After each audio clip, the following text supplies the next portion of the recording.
Le vent soufflait bas sur le camp, comme s'il murmurait un avertissement que personne ne voulait entendre. Le soleil venait de disparaître derrière les montagnes rouges, laissant le ciel teinté d'orange brûlé et de violet sombre. Les tipis se dressaient dans la pénombre, immobiles, silhouettes silencieuses d'un peuple fier. Pourtant, ce soir-là, quelque chose avait changé. L'air lui-même semblait retenir son souffle. Elle se tenait au centre du cercle, droite malgré la fatigue, malgré la poussière collée à sa peau, malgré la douleur sourde qui battait dans sa tempe. Les flammes du feu éclairaient son visage d'une lumière tremblante. Ses longs cheveux noirs retombaient sur ses épaules, mêlés à quelques perles qui brillaient faiblement. Autour d'elle, les anciens formaient un demi-cercle.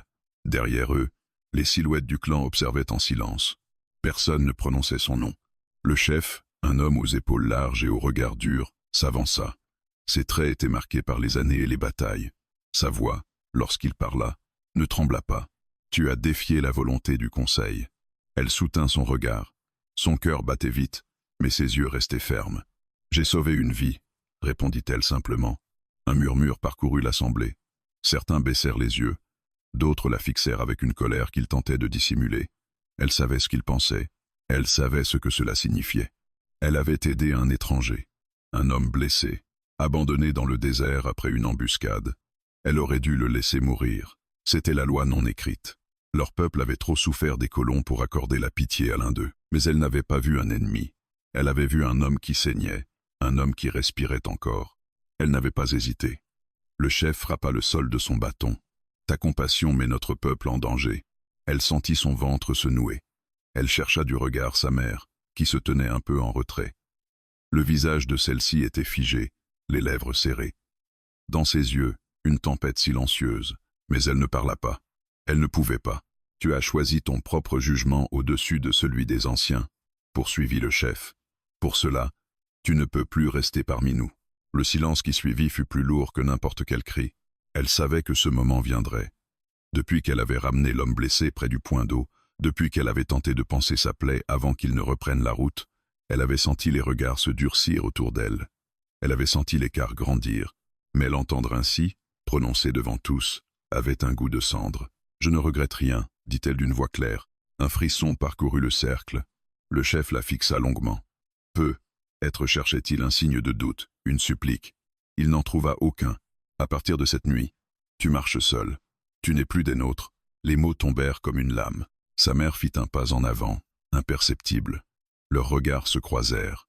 Dans celui de sa mère, elle lut la douleur, la peur, et une fierté qu'elle ne pouvait pas avouer à voix haute. Cela lui donna la force de ne pas trembler. On lui laissa le temps de prendre ses affaires. Pas grand-chose. Une couverture, un couteau, une gourde à moitié remplie. Elle passa près des enfants qui la regardaient comme si elle était déjà un fantôme. Elle évita les visages familiers. Aucun ne la retint.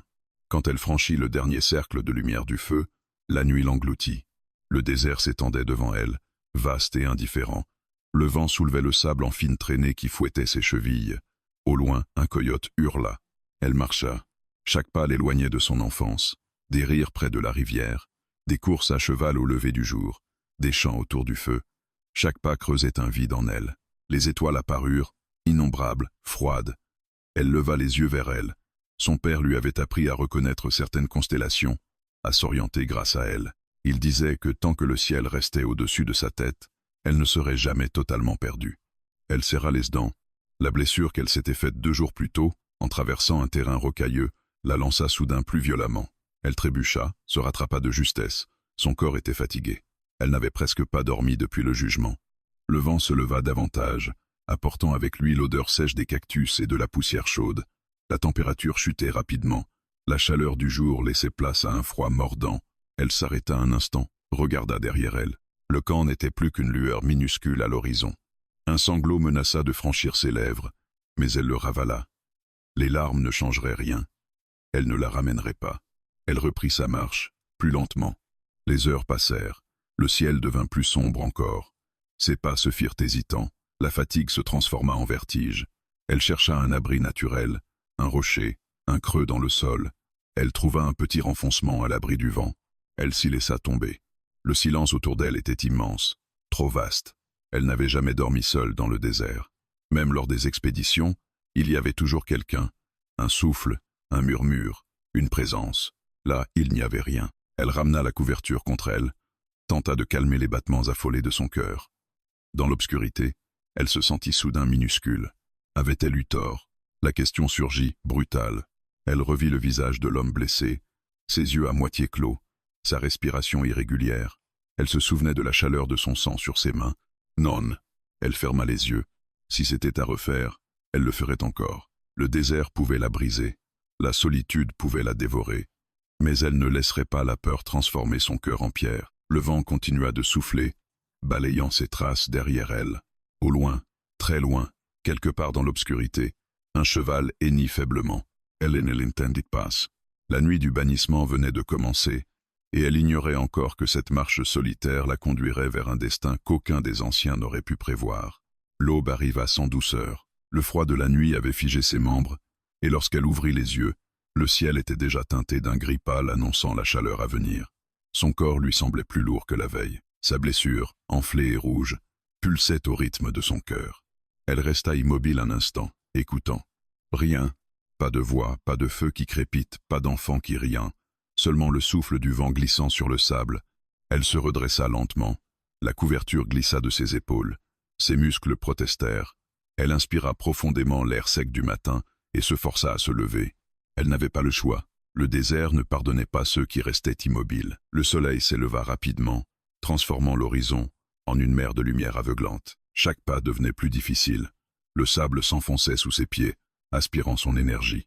Elle économisait l'eau de sa gourde, prenant de minuscules gorgées qui ne calmaient ni sa soif ni la sensation de brûlure dans sa gorge. Elle marcha vers l'ouest, suivant vaguement les repères que son père lui avait enseignés autrefois. Elle cherchait un point d'eau, un ravin, n'importe quoi qui lui offrirait un peu d'ombre. À mesure que les heures passaient, ses pensées devenaient floues, des souvenirs remontèrent malgré elle. Elle revit son enfance, courant pieds nus dans la poussière, riant avec les autres filles de son âge. Elle revit son père lui apprendre à tendre un arc, à lire les traces sur le sol. Il disait toujours « La terre parle, écoute-la ». Elle baissa les yeux vers le sol craquelé. La terre, aujourd'hui, ne disait rien. Le soleil était maintenant haut, impitoyable. La chaleur ondulait à l'horizon, créant des mirages tremblants. Elle crut apercevoir de l'eau au loin, une surface brillante qui scintillait. Son cœur bondit. Elle accéléra le pas. Mais plus elle avançait, plus l'eau reculait. Elle s'arrêta net. Un mirage. Sa respiration devint irrégulière. Sa vision se troubla légèrement. Elle posa une main contre son flanc, là où la douleur s'était intensifiée. Le sang avait traversé le tissu. Elle serra les dents. « Continue », se murmura-t-elle. Elle marcha encore. Finalement, en milieu d'après-midi, elle aperçut un groupe de rochers formant une sorte de demi-cercle naturel. À leur base, un creux plus sombre attirait son attention. Elle força ses jambes à avancer. En s'approchant, elle découvrit une petite dépression dans la pierre. Au fond, quelques centimètres d'eau stagnante. Elle tomba à genoux. L'eau n'était pas claire, mais elle était réelle. Elle en but prudemment, puis humidifia un morceau de tissu pour nettoyer sa blessure. La douleur la fit grimacer, mais elle continua. Elle resta là longtemps, le dos appuyé contre la roche brûlante. Le silence l'enveloppait de nouveau. Elle aurait voulu dormir, mais la peur la maintenait éveillée. La nuit précédente avait été glaciale, celle-ci le serait encore, et elle ignorait si son corps tiendrait. Le soleil commença enfin à descendre. Des ombres s'allongèrent autour des rochers. Le désert prit une teinte dorée, presque belle. Elle observa le paysage avec une étrange sérénité. Être que mourir ici ne serait pas si terrible, pensa-t-elle brièvement. Personne ne saurait, personne ne viendrait. La pensée la frappa plus durement que la chaleur. Elle se redressa brusquement. Non, elle ne mourrait pas ainsi. Elle se leva, fit quelques pas pour tester ses forces. Le monde vacilla légèrement autour d'elle. Elle posa une main contre la roche pour ne pas tomber. Puis, dans le lointain, elle perçut un son, un battement régulier. Elle retint son souffle. Des sabots. Elle se tourna vers l'horizon, plissant les yeux. Au début, elle ne vit rien, puis une silhouette apparut, minuscule contre la lumière du couchant. Un cavalier. Il avançait lentement, comme s'il n'était pas pressé. Le cheval soulevait de petits nuages de poussière à chaque pas. Elle cligna des yeux. Était-ce encore un mirage? Elle fit un pas en avant, puis un autre. Sa tête tournait. La silhouette se précisa légèrement. Un chapeau à large bord, une posture droite et calme. Un étranger. La peur et l'espoir s'entrechoquèrent en elle. Si c'était un chasseur de primes, un homme en quête de territoire, ou pire, quelqu'un cherchant une apache seule dans le désert, elle tenta de reculer vers l'ombre des rochers. Mais ses jambes cédèrent. Le sol la frappa brutalement. Le ciel au-dessus d'elle devint flou, les couleurs se mélangeant en une masse indistincte. Le bruit des sabots semblait plus proche maintenant. Ou peu, être l'imaginait-elle. Sa respiration se fit courte. Elle voulut se relever. Impossible. Les battements dans ses tempes étaient assourdissants. La silhouette descendit de cheval à quelques mètres d'elle. Elle ne distinguait plus les traits de son visage, seulement une ombre se découpant contre la lumière. Une voix grave, lointaine, prononça quelques mots qu'elle ne comprit pas. Elle tenta d'atteindre son couteau, mais sa main retomba mollement sur le sable. La dernière chose qu'elle vit fut une paire de bottes s'approchant d'elle. Puis l'obscurité l'emporta. Le désert ne pardonnait pas. Mais parfois, il plaçait sur votre route une rencontre que personne n'attendait. Et tandis que le soleil disparaissait derrière les collines rouges, le destin venait de changer de direction. Lorsqu'elle reprit conscience, ce ne fut pas la lumière qui la réveilla, mais l'odeur. Une odeur de bois brûlé, de fumée lente et chaude. Une odeur différente de celle de son peuple, plus brute, plus sèche. Elle ouvrit les yeux. Le plafond au-dessus d'elle n'était pas une toile de tipi. C'était du bois brut, des poutres épaisses traversées par la lumière dorée du matin. Elle cligna plusieurs fois des paupières, le temps que sa vision cesse de vaciller. Elle était allongée sur une couche improvisée, faite de couvertures épaisses et d'une peau de bête. Son corps lui faisait mal, mais la douleur n'était plus aussi brûlante. Quelqu'un avait nettoyé sa blessure. Elle le comprit en sentant le tissu propre autour de sa cuisse. Elle se redressa brusquement. La pièce était petite. Une cabane, construite de rondins solides, une table simple, 2 chaises, un poêle de fonte, quelques étagères où reposaient des boîtes métalliques et une gourde. Près de la porte, un fusil appuyé contre le mur. Elle entendit un bruit derrière elle, un pas lourd mais mesuré. Elle se retourna. Il était là, debout près du feu, dos à elle, versant de l'eau chaude dans une tasse ébréchée. Grand, large d'épaules, son chapeau était posé sur la table, révélant des cheveux sombres légèrement grisonnants aux tempes. Il portait une chemise usée, les manches retroussées sur des avant-bras marqués de cicatrices anciennes. Il ne se retourna pas immédiatement, comme s'il savait qu'elle était éveillée, mais qu'il lui laissait le choix du premier geste. Elle chercha son couteau. Il était posé sur la table, hors de sa portée. Son cœur s'accéléra. L'homme prit enfin la parole, sans se retourner. Vous étiez à 2 doigts de mourir. Sa voix était grave, posée, sans menace, sans douceur excessive. Elle ne répondit pas. Il se tourna lentement. Leurs regards se croisèrent pour la première fois. Ses yeux étaient clairs, d'un bleu pâle presque délavé par le soleil. Il ne portait ni jugement ni curiosité déplacée, seulement une vigilance tranquille. Elle se redressa davantage, malgré la douleur. « Où suis-je » demanda-t-elle d'une voix encore rauque. À une journée de marche au sud des collines rouges, il posa la tasse sur la table. « Ma cabane » le mot résonna étrangement. Elle observa la pièce avec plus d'attention. Tout était ordonné, simple, fonctionnel. Pas d'objet inutile, pas de décoration. Un lieu de survie, pas de confort. « Pourquoi m'avoir aidé » demanda-t-elle enfin. Il haussa légèrement les épaules. « Je ne laisse pas les gens mourir dans le désert. » Réponse courte, définitive. Elle le fixa, cherchant le mensonge. Elle n'en trouva pas. Un silence s'installa. Elle tenta de poser le pied au sol. Une douleur vive la fit grimacer. En un instant, il fit un pas vers elle. Pas brutal, pas précipité, juste assez pour être prêt à la retenir si elle tombait. Elle leva la main. « Ne me touchez pas. » Il s'arrêta immédiatement. Il recula même d'un pas. « Comme vous voulez. » Elle inspira lentement. Il respectait la distance. C'était nouveau. Dans son monde, les décisions étaient bruyantes, imposées par la force ou par la tradition. Ici, il n'y avait que ce silence étrange entre eux. Elle observa de nouveau le bandage autour de sa cuisse. « Vous avez fait ça ?» Il hocha la tête. « J'ai vu pire. » Son regard glissa brièvement vers sa propre épaule, comme s'il se souvenait d'une vieille blessure. Elle remarqua alors la cicatrice qui dépassait du col de sa chemise. Une ligne pâle et irrégulière, souvenir d'un coup profond. Il suivit son regard, puis détourna légèrement la tête. Pas de fierté, pas de honte, juste une réalité acceptée. « Combien de temps ?» demanda-t-elle. « Une nuit. » Elle réalisa soudain qu'elle avait dormi longtemps, assez pour survivre. Il prit la tasse et la lui tendit, s'approchant juste assez pour qu'elle puisse l'attraper, sans qu'il franchisse la distance qu'elle semblait vouloir maintenir. « Thé » Elle hésita, puis prit la tasse. La chaleur se répandit dans ses doigts glacés. Elle but lentement. Il retourna près du feu, s'accroupit pour ajuster une bûche. Le silence revint, mais ce n'était plus le silence hostile du camp. C'était autre chose. Un espace où aucun des deux ne cherchait à dominer l'autre. Elle l'observa à la dérobée. Ses gestes étaient précis. Économe. Chaque mouvement semblait réfléchi. Un homme habitué à vivre seul. « Vous vivez ici ?»« Seul ?» demanda-t-elle. Il acquiesça. Depuis longtemps. Elle voulut poser d'autres questions. Pourquoi, depuis quand, fuyait-il quelque chose? Elle n'aimait pas qu'on fouille dans son passé. Elle ne ferait pas la même chose. Il se releva. Vous pouvez rester jusqu'à ce que vous soyez assez forte pour partir. La phrase était simple. Pas une invitation, pas un ordre, une possibilité. Elle sentit quelque chose se fissurer en elle. Pas de faiblesse, mais une fatigue accumulée depuis la nuit du bannissement. Et si je ne pars pas? Demanda-t-elle, presque malgré elle. Il la regarda longuement. Alors vous resterez. Aucune condition, aucune attente visible. Elle détourna les yeux la première. Dehors, le vent soufflait doucement contre les murs de la cabane.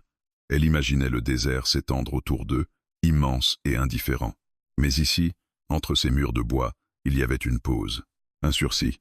Elle posa la tasse vide sur la table. « Comment vous appelez-vous » Il hésita une fraction de seconde. « Daniel. » Elle répéta mentalement le nom. « Daniel. Et vous » demanda-t-il. Elle soutint son regard. Son nom avait été prononcé avec fierté autour des feux de son peuple. Il portait une histoire, une lignée. Aujourd'hui, il était tout ce qui lui restait. Elle le lui donna. Il hocha la tête, comme si ce simple échange suffisait à sceller un accord invisible entre eux. Deux étrangers, deux solitudes, réunis par le hasard, ou par quelque chose de plus vaste que le désert lui-même. Et tandis que la lumière du matin inondait la cabane, elle comprit une chose. Elle n'était peu, être plus des leurs, mais elle n'était plus complètement seule. Les jours suivants s'écoulèrent avec une lenteur étrange. Le désert semblait suspendu autour de la cabane, comme si le monde entier s'était réduit à ces murs de bois, aux poils de fonte et au silence partagé entre deux êtres que tout opposait. Elle ne comptait plus les heures. Elle mesurait le temps au changement de lumière qui filtrait entre les planches mal jointes, le matin doré, l'après-midi brûlant, le crépuscule rouge sang, sa blessure guérissait lentement. Daniel changeait le bandage, sans un mot inutile. Ses gestes étaient précis, presque médicaux. Il ne la touchait jamais plus que nécessaire. Il ne la fixait pas avec insistance. Il ne posait pas de questions. Cela la troublait plus qu'elle ne l'aurait cru. Un matin, elle tenta de se lever seule, avant qu'il ne rentre du puits. La douleur était moins vive. Elle posa le pied au sol. Elle se redressa, s'appuyant contre la table. Elle devait partir. C'était la règle. On ne s'installe pas chez un étranger. On ne dépend de personne. Elle fit 2 pas vers la porte. Le monde vacilla. Sa vision se brouilla, et elle dut s'agripper au chambranle pour ne pas tomber. La porte s'ouvrit brusquement. Daniel entra, un seau d'eau à la main. Il s'arrêta net. Leurs regards se croisèrent. Elle lut immédiatement qu'il avait compris son intention. Il posa le seau sans un bruit. « Vous n'êtes pas prête ?» Ce n'était ni un reproche ni une moquerie. Juste un constat. Elle serra les dents. « Je ne peux pas rester ici indéfiniment. Je ne vous ai jamais demandé de rester. » Elle soutint son regard. Il s'approcha lentement, mais pas pour la contraindre. Il passa devant elle, ouvrit la porte en grand. La lumière du désert inonda l'intérieur. « Regardez !» Elle plissa les yeux. La chaleur ondulait déjà sur le sable. Pas un nuage à l'horizon. Pas un mouvement. Rien. Si vous partez aujourd'hui, vous ne ferez pas 100 pas. Le silence qui suivit fut lourd, mais pas violent. Elle détestait qu'il ait raison. Elle resta immobile quelques secondes, puis lâcha lentement le chambranle. Son orgueil se débattait, mais son corps avait déjà choisi. Elle retourna s'asseoir. Daniel referma la porte. Aucun triomphe dans son regard. Aucune satisfaction. Juste une acceptation tranquille. Les jours passèrent ainsi. Ils apprirent à coexister. Elle observait sa routine. Il se levait avant l'aube, allumait le feu, sortait vérifier les pièges ou s'occupait du cheval attaché derrière la cabane. Il revenait toujours avec quelque chose. Du bois, de l'eau, parfois un lapin. Elle remarqua qu'il parlait peu, mais qu'il agissait toujours. Un après-midi, elle le trouva en train de réparer une barrière derrière la cabane. Elle s'appuya contre le mur extérieur, encore fragile mais debout. « Vous avez vécu la guerre » dit-elle soudain. Il ne releva pas la tête immédiatement. « Oui, pas de détails. Contre les miens. » La question resta suspendue dans l'air chaud. Il planta le marteau dans la planche, puis se redressa lentement. Oui. Elle sentit une tension nouvelle entre eux. Le passé revenait comme une ombre, et pourtant vous m'avez aidé. Il la fixa longuement. La guerre en les hommes stupides. Sa réponse la surprit. Pas de justification, pas d'excuse. Juste une vérité nue. Elle baissa les yeux vers ses mains. Mon peuple vous verrait comme un ennemi. Votre peuple n'est pas ici. La phrase n'était ni dure ni moqueuse, juste factuelle. Le vent souleva une mèche de ses cheveux. Elle comprit alors que Daniel n'était pas un homme qui cherchait à effacer le passé. Il vivait avec, il l'acceptait, mais il refusait qu'il décide de chacun de ses gestes. Ce soir-là, ils partagèrent un repas simple à la même table. Pour la première fois, elle prit l'initiative. Pourquoi vivre si loin de tout? Il mâcha lentement avant de répondre. Parce que je préfère le silence au cri. Elle sentit que derrière ces mots se cachait quelque chose de plus profond. Être des souvenirs qu'ils ne partageaient pas. Elle ne poussa pas davantage. La nuit tomba. Le vent frappait doucement contre les murs. Elle s'allongea sur sa couche improvisée. Il prit place de l'autre côté de la pièce, près du mur, comme les nuits précédentes. Toujours à distance. Toujours respectueux. Elle fixa le plafond. « Daniel? » ?»« Oui. » Elle hésita. « Si mon peuple venait ici, vous seriez en danger. » Une longue silence. « Je le suis déjà. » Sa réponse la frappa. Il ne parlait pas seulement de son peuple. Il parlait du désert, de la solitude, de la vie elle-même. Elle se tourna légèrement vers lui. Pourquoi rester alors? Elle entendit le froissement de sa chemise lorsqu'il changea de position. Parce que je n'ai rien à fuir. Elle ferma les yeux.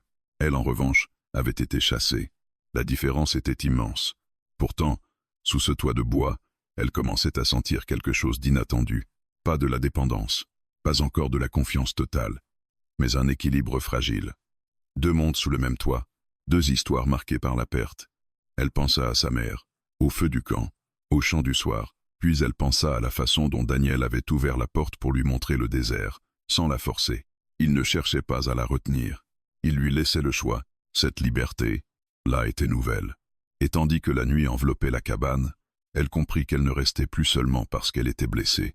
Elle restait parce qu'au milieu du désert, un homme silencieux lui offrait quelque chose que son propre peuple venait de lui retirer. La possibilité d'exister sans jugement. Et pour la première fois depuis la nuit du bannissement, elle s'endormit sans sentir le poids écrasant de l'abandon. Le vent changea avant même que le danger ne se montre. Elle le sentit au lever du jour, en sortant de la cabane. L'air portait une tension différente, plus lourde. Les oiseaux qui, parfois, se posaient non loin du puits étaient absents. Même le cheval derrière la cabane frappait le sol d'un sabot nerveux. Daniel le remarqua aussi. Il ne dit rien immédiatement, mais elle vit son regard balayer l'horizon plus longtemps que d'habitude. Elle s'approcha. Quelque chose ne va pas. Ce n'était pas une question. Il hocha lentement la tête. Il y a des traces. Il s'accroupit près du sol, à quelques mètres de la cabane. Elle s'agenouilla à côté de lui. Au début, elle ne vit rien. Puis ses yeux s'habituèrent. Des marques légères dans la poussière, à peine visibles, mais régulières. Des sabots, plusieurs chevaux, récents. Son cœur se serra. Combien? 3. Peu. Être 4. Elle sentit la peur lui mordre l'estomac. Son peuple, ou des hommes blancs. Dans les deux cas, elle représentait un problème. Elle se redressa brusquement. « Je dois partir. » Daniel la fixa. « Dans votre état ?» Sa blessure avait presque cicatrisé, mais elle n'avait pas encore retrouvé toute sa force. « Je ne vous mettrai pas en danger, » dit-elle. Il se leva à son tour. « Ce n'est pas vous qui m'avez mis en danger. » Leur regard resta accroché quelques secondes. Elle comprit alors qu'il avait déjà choisi. Il entra dans la cabane et ressortit avec son fusil. Il vérifia calmement le mécanisme, comme s'il préparait un outil ordinaire. « Ils ne sont peu, être que de passage, » dit-il. Mais son ton n'y croyait pas vraiment. Elle sentit un poids écrasant sur sa poitrine. « S'ils viennent de ma tribu, ils ne me reprendront pas. » Il hocha la tête. « Je m'en doute. » Un silence. Puis il ajouta. « Vous voulez me dire ce qui s'est vraiment passé ?» Elle ferma les yeux un instant. Elle n'avait jamais raconté toute l'histoire à voix haute. « Il voulait que j'épouse le fils du chef, » dit-elle enfin, pour renforcer une alliance. J'ai refusé. Daniel ne bougea pas. Ce n'était pas la première fois que je refusais qu'on décide pour moi. Quand j'ai aidé l'homme blessé, ils ont vu ça comme une trahison, comme si j'avais choisi l'ennemi au lieu de mon peuple. Elle inspira profondément. Mais je n'ai choisi personne. J'ai simplement refusé de laisser mourir quelqu'un. Le vent souleva la poussière autour d'eux. Daniel resta silencieux quelques secondes. Et maintenant? Elle regarda les traces au sol. Maintenant, je suis une honte pour eux, une faiblesse, ou un exemple à effacer. Il serra légèrement la mâchoire. Ils ne vous effaceront pas. La certitude dans sa voix la surprit. Elle le regarda. Pourquoi vous en soucier? Il détourna brièvement les yeux vers l'horizon. Parce que j'ai vu trop de choses qu'on aurait dû empêcher. Elle comprit que ces mots ne parlaient pas seulement d'elle. Le passé de Daniel était fait de décisions qu'il regrettait. Être n'avait-il pas toujours protégé ceux qu'il aurait voulu protéger? Le soleil montait plus haut. La chaleur s'installait, et avec elle, l'inévitable. En milieu d'après-midi, ils les aperçurent. 4 silhouettes à cheval, au loin. Elles avançaient lentement, mais dans une direction claire. Vers la cabane. Le sang quitta le visage de la jeune femme. Elle reconnut la posture de l'un des cavaliers. Son frère. Son cœur se brisa en silence. Daniel observa attentivement. Vous les connaissez? Ce n'était pas une question. Oui. Il ne demanda pas plus. Il se tourna vers elle. Vous avez 2 choix. Vous cachez derrière les rochers pendant que je leur parle, ou restez ici. Je ne me cacherai pas. Sa voix était ferme. Il la regarda longuement. Puis il hocha la tête. Ils attendirent. Les cavaliers s'arrêtèrent à une vingtaine de mètres. Le silence entre les 2 groupes était tendu comme une corde prête à rompre. Son frère descendit de cheval. Leurs regards se croisèrent. Dans ses yeux, elle lut la colère, mais aussi quelque chose de plus complexe, de la confusion, de la douleur. Il parla dans leur langue. Toi, envié. Oui. Tu as déshonoré notre nom. Elle sentit chaque mot comme une pierre. J'ai agi selon ma conscience. Il jeta un regard à Daniel. Il t'a retenu ici? Elle secoua la tête. Non. Un des autres hommes s'avança légèrement. Daniel leva calmement son fusil. Pas en visant. Juste assez pour rappeler sa présence. Le message était clair. Il ne la prendrait pas de force.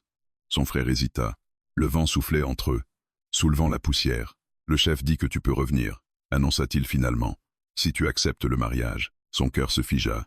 Un retour, mais au prix de sa liberté. Elle regarda Daniel. Il ne dit rien. Il ne la supplia pas. Il ne la retint pas. Il laissa le choix reposer entièrement sur ses épaules. Elle sentit alors une clarté nouvelle. Non. Un seul mot. Mais il pesa plus lourd que tout le désert. Le visage de son frère se ferma. Alors tu n'es plus des nôtres. Peut être, répondit-elle calmement. Mais je suis toujours moi. Un silence. Puis son frère remonta en selle. Les cavaliers firent demi-tour. Sans violence, sans cri. Ils disparurent lentement derrière les dunes.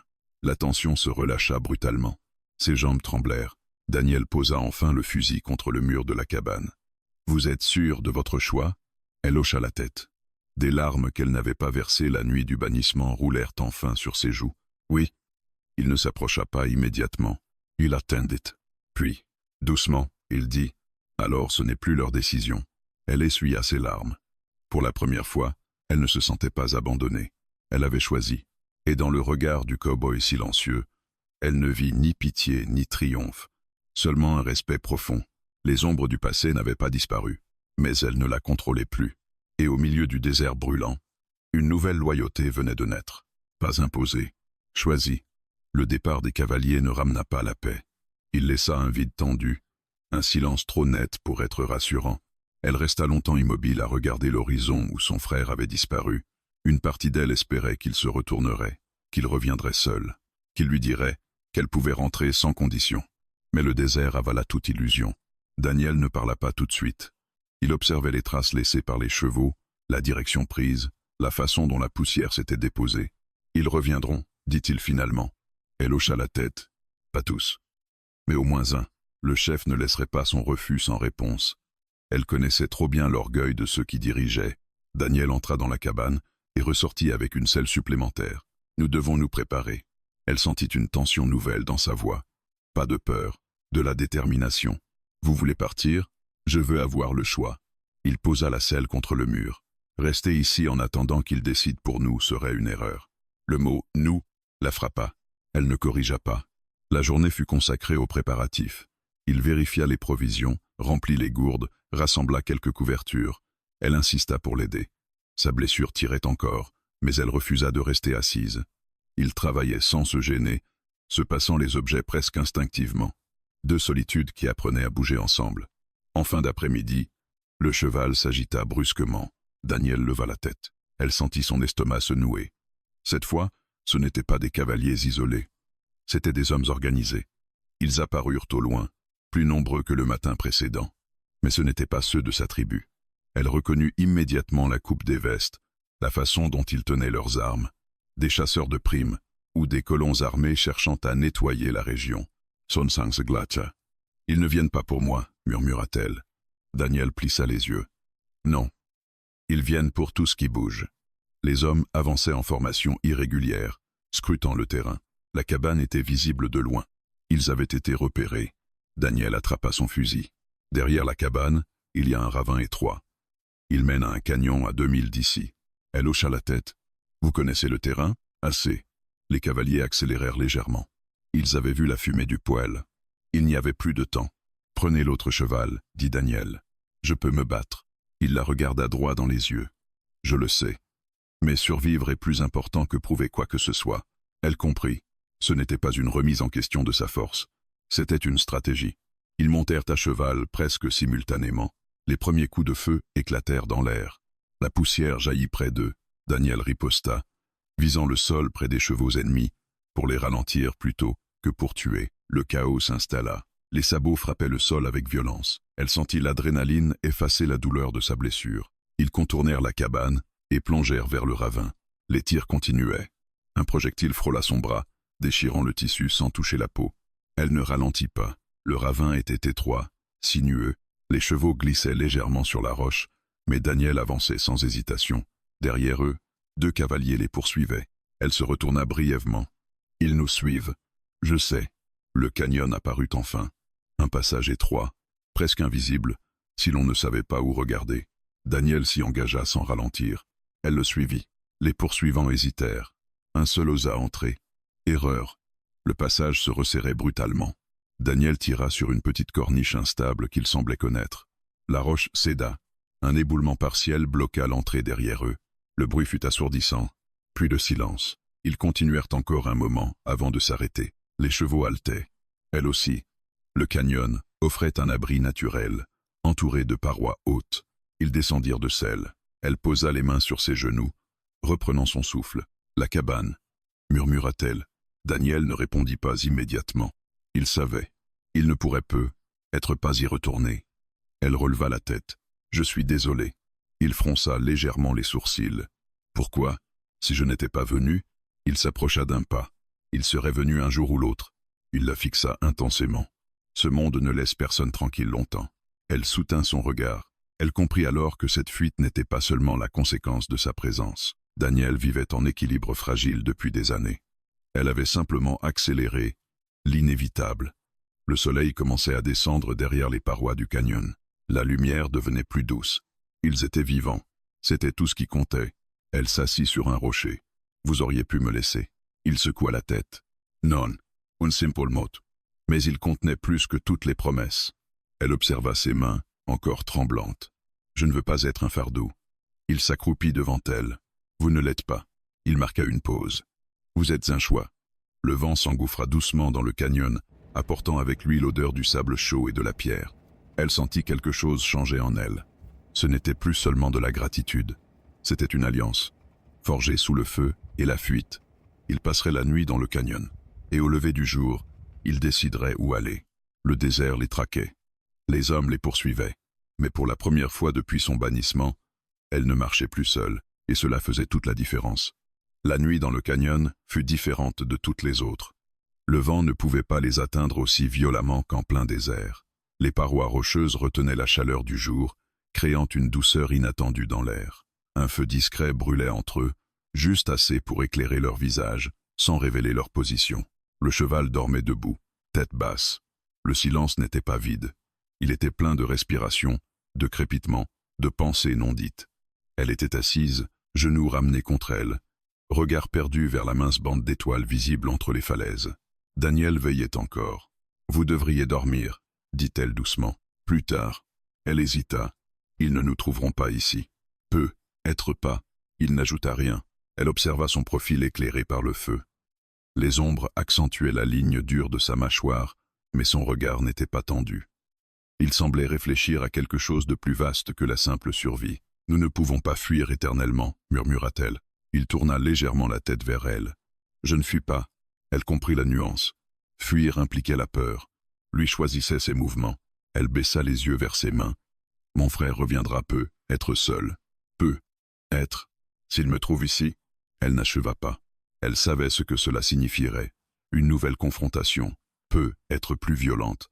Daniel jeta une branche dans le feu. Alors vous devrez décider encore une fois. Elle sentit son cœur se serrer. Décider quoi? Il la regarda pleinement cette fois. Si vous voulez vraiment tourner la page, ou si une partie de vous espère toujours être acceptée, la question la frappa plus fort qu'un coup. Elle détourna le regard. Dans son esprit, les images affluaient. Sa mère, les chants, les rituels au lever du soleil, les courses à cheval dans la poussière dorée. C'était son sang, son histoire. Mais c'était aussi le lieu où on avait voulu la réduire à un rôle qu'elle n'avait pas choisi. « Je ne veux plus qu'on décide pour moi », dit-elle enfin. Sa voix était calme, mais ferme. Daniel hocha la tête. « Alors vous savez déjà. » Un long silence s'installa. Le feu crépitait doucement. Elle se leva et fit quelques pas vers l'entrée du canyon. La lune éclairait faiblement le désert au loin. Le monde semblait infini, presque paisible malgré le danger. Daniel la rejoignit, à une distance respectueuse. « Si vous voulez retourner vers votre peuple, je ne vous en empêcherai pas. » Elle le regarda. « Et s'il reste, alors vous restez. Pas de promesses, pas de chaîne, juste un choix libre. » Elle s'approcha d'un pas. « Vous ne me demanderez jamais de partir ?» Il soutint son regard. « Non. » Son cœur battait plus vite. Elle réalisa soudain que ce n'était pas seulement la sécurité qu'elle avait trouvée auprès de lui. C'était le respect. Un respect qu'elle n'avait pas obtenu des siens. « Pourquoi moi ?» demanda-t-elle à voix basse. La question semblait sortir d'un endroit plus profond qu'elle ne l'avait prévu. Daniel resta silencieux un moment. « Parce que vous avez choisi de sauver un homme alors que tout vous disait de ne pas le faire. » Il marqua une pause. Peu de gens ont ce courage. Elle sentit une chaleur différente de celle du feu envahir sa poitrine. Il ne parlait pas de faiblesse. Il parlait de force. Le vent souffla doucement, faisant danser une mèche de ses cheveux. Elle fit encore un pas. Ils étaient proches maintenant, assez pour sentir la chaleur de l'autre. Mais il ne la toucha pas. Il attendait. Toujours. Elle comprit alors que le véritable choix n'était pas entre son peuple et lui. C'était entre la peur et la liberté. Retourner signifiait retrouver un cadre connu, mais perdre sa voix. Rester signifiait affronter l'inconnu, mais garder son âme intacte. Elle inspira profondément. « Je ne retournerai pas. » Les mots tombèrent avec une clarté nouvelle. Pas dans la colère, pas dans la fuite, dans la certitude. Daniel ne sourit pas, mais son regard s'adoucit. « Alors nous trouverons un endroit plus sûr. Ensemble, si vous le voulez. » Elle sentit ses yeux se troubler légèrement. Elle avait été bannie, rejetée, traquée. Et pourtant, ici, sous les étoiles, elle n'était plus une victime. Elle était une femme qui choisissait son chemin. Elle tendit la main, pas pour demander, pas pour supplier, mais pour affirmer. Daniel hésita une fraction de seconde, puis posa sa main dans la sienne. Le contact était simple, solide, réel. Aucune promesse grandiose, aucun serment dramatique. Juste deux êtres qui décidaient d'avancer côte à côte. Le désert autour d'eux restait vaste et dangereux. Les hommes pouvaient encore les traquer. Son passé ne disparaîtrait pas en une nuit. Mais quelque chose avait changé. Elle n'était plus en train de survivre. Elle était en train de construire. Le feu s'éteignit lentement derrière eux. La lune montait plus haut. Et dans ce canyon caché du monde, elle fit le choix le plus important de sa vie. Non pas de fuir son passé, mais d'embrasser un avenir qu'elle avait enfin choisi elle-même. L'aube se leva doucement sur le canyon, teintant les parois rocheuses d'une lumière dorée presque irréelle. Le monde semblait lavé de la violence de la veille. Le désert, indifférent à leur peur et à leur choix, continuait d'exister avec la même majesté silencieuse. Elle se réveilla avant Daniel. Pendant quelques secondes, elle resta immobile, observant le ciel étroit au-dessus d'elle. Elle sentit le poids familier de son passé, mais il n'était plus aussi écrasant. Elle avait choisi, et ce choix avait une force tranquille. Daniel ouvrit les yeux peu après. Il la regarda sans surprise, comme s'il savait déjà que la décision de la veille ne s'était pas dissipée avec la nuit. « Vous êtes sûr ?» demanda-t-il simplement. Elle hocha la tête. « Oui. » Il se redressa. « Alors nous ne retournons pas à la cabane. » Elle sentit un pincement au cœur. La cabane représentait un refuge, un début, mais aussi une cible. « Où irons-nous » demanda-t-elle. Il regarda vers l'ouest. Il y a une vallée au-delà des collines noires. Peu d'eau, mais assez pour vivre. Les pistes y sont difficiles à suivre. Elle s'élève. Alors allons-y. Ils sellèrent les chevaux en silence. Cette fois, il n'y avait pas d'hésitation, pas de fuite précipitée, juste un départ réfléchi. Le chemin vers les collines noires fut long. Le soleil monta haut, brûlant la terre sous leurs sabots. Pourtant, elle ne ressentait plus la même fatigue qu'auparavant. Son corps s'était renforcé, son esprit aussi. Ils traversèrent des étendues de sable, contournèrent des formations rocheuses abruptes, descendirent des pentes étroites, où les chevaux avançaient prudemment. À mi-chemin, ils s'arrêtèrent près d'un maigre point d'eau. Elle descendit de cheval et s'agenouilla, laissant l'eau fraîche couler entre ses doigts. Elle observa son reflet. Son visage portait encore les traces de l'épreuve, mais dans ses yeux brillait quelque chose de nouveau. Pas de la douleur, de la détermination. Daniel s'approcha. « Vous ne regrettez pas ?» Elle leva les yeux vers lui. « Je regretterais davantage de vivre une vie qui n'est pas la mienne. » Il acquiesça lentement. Ils reprirent la route. En fin d'après-midi, la vallée apparut enfin. Elle était étroite, protégée par des parois naturelles. Quelques arbres rabougris offraient de l'ombre. Une petite source coulait discrètement entre les pierres. Pas un paradis, mais un endroit viable. Ils descendirent de cheval. Le silence était paisible. Elle fit quelques pas, explorant le terrain. Elle observa la façon dont le vent circulait, la position du soleil, les traces d'animaux. Elle n'était pas étrangère à la terre. Elle en faisait partie. « Nous pouvons construire ici, dit-elle. » Daniel la regarda avec un léger étonnement. « Vous voulez construire ?» Elle sourit doucement. « Vous m'avez appris qu'on ne fut pas. On choisit. » Un silence respectueux s'installa entre eux. Les jours suivants furent consacrés au travail. Ils bâtirent un abri plus solide qu'un simple campement. Elle rassembla du bois. Il fixa les structures. Ils tendirent des pots pour protéger du vent. Chaque geste renforçait leur alliance. Il n'y avait pas de hiérarchie, pas d'ordre imposé. Ils discutaient, décidaient ensemble. Un soir, alors que le soleil se couchait derrière les collines noires, elle resta debout à observer l'horizon. « Mon peuple finira peu, être par apprendre où je suis, dit-elle. Daniel s'approcha à ses côtés. « Peu, être. S'ils viennent sans colère, je leur parlerai. » Il tourna légèrement la tête vers elle. « Et s'ils viennent avec ?» Elle posa la main sur son couteau. « Alors je ne serai plus seul. » Il ne répondit pas. Il n'avait pas besoin. Le temps passa. Les blessures guérissaient. La vallée prit des allures de foyer. Un matin, elle se leva avant l'aube et gravit un petit promontoire rocheux. De là, elle pouvait voir toute la vallée. Daniel la rejoignit. Ils restèrent côte à côte, regardant le soleil émerger lentement. La lumière baignait la terre d'une chaleur nouvelle. Elle pensa à la nuit du bannissement, à la solitude, à la peur. Si quelqu'un lui avait dit qu'elle trouverait ici une nouvelle tribu non pas de sang, mais de choix, elle n'y aurait pas cru. « Vous savez, » dit-elle doucement, « je ne suis plus seulement une femme bannie. » Il la regarda. « Non. » Elle inspira profondément. « Je suis une femme qui a survécu. » Le vent fit danser ses cheveux. Daniel posa enfin sa main contre la sienne. Pas pour la retenir, pas pour la posséder, mais pour affirmer leur présence commune face au monde. Le désert s'étendait toujours autour d'eux, vaste et imprévisible. Les menaces existaient encore, mais elles n'étaient plus définies par le rejet. Elle n'était plus celle qu'on avait chassée, elle était celle qui avait choisi. Et dans cette vallée discrète, loin des regards et des jugements, une nouvelle tribu venait de naître. Une tribu faite de respect, de liberté et d'un amour silencieux, aussi vaste et solide que le désert lui-même.